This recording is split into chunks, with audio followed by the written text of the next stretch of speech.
what is a vector database? Well, they say a picture is worth 1,000 words. So let's start with one. Now, in case you can't tell, this is a picture of a sunset on a mountain vista.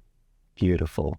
Now, let's say this is a digital image and we want to store it. We want to put it in to a database. And we're going to use a traditional database here called a relational database. Now, what can we store in that relational database of this picture? Well, we can put the actual picture binary data into our database to start with. So this is the actual image file, but we can also store some other information as well, like some basic metadata about the picture. So that would be things like the file format and the date that it was created, stuff like that. And we can also add some manually added tags to this as well. So we could say, let's have tags for sunset and landscape and orange.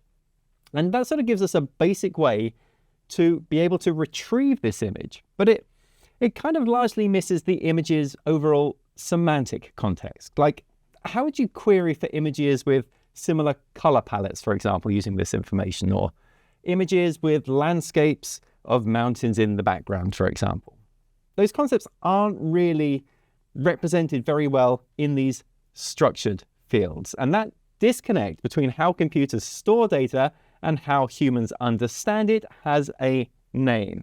It's called the semantic gap. Now, traditional database queries like select star, where color equals orange, it kind of falls short because it doesn't really capture the nuanced, multi-dimensional nature of unstructured data. Well, that's where vector databases come in, by representing data as mathematical vector embeddings. And what vector embeddings are is essentially an array of numbers.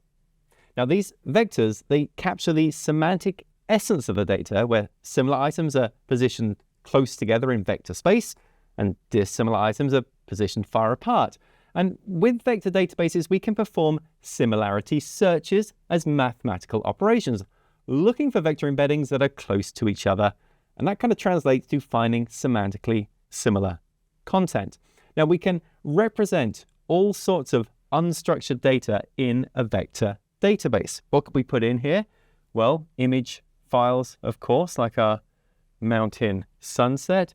We could put in a text file as well, or we could even store audio files as well in here. All this is unstructured data. And these complex objects, they're actually transformed into vector embeddings, and those vector embeddings are then stored in the vector database. So what do these vector embeddings look like? Well, I said they're arrays of numbers, and they're arrays of numbers where each position represents some kind of learned feature. So let's take a simplified example. So remember our mountain picture here? Yep. We can represent that as a vector embedding. Now, let's say that the vector embedding for the mountain has a first dimension of, say, 0.91.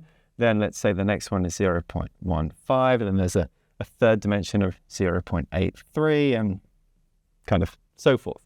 What does all that mean?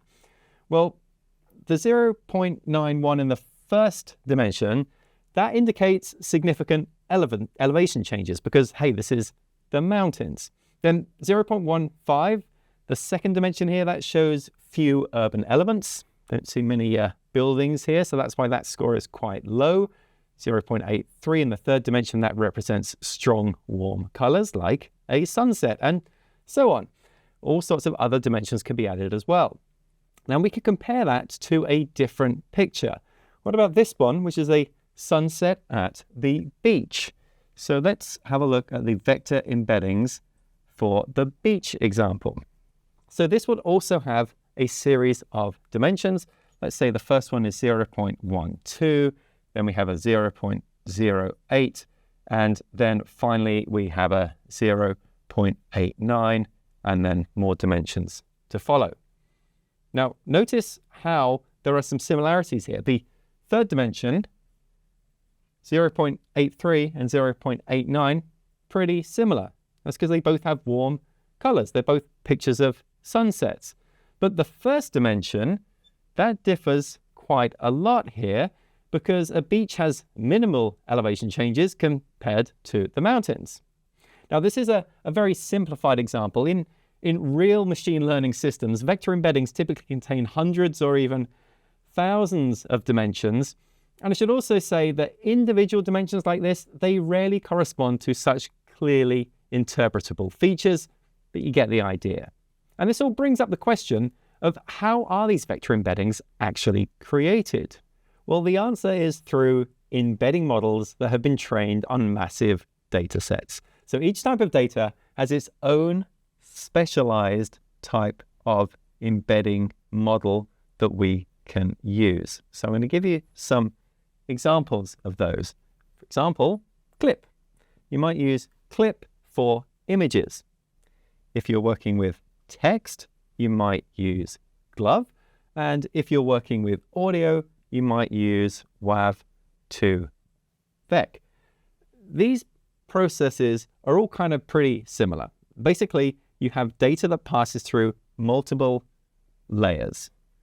And as it goes through the layers of the embedding model, each layer is extracting progressively more abstract features. So for images, the early layers might detect some pretty basic stuff like, let's say, edges.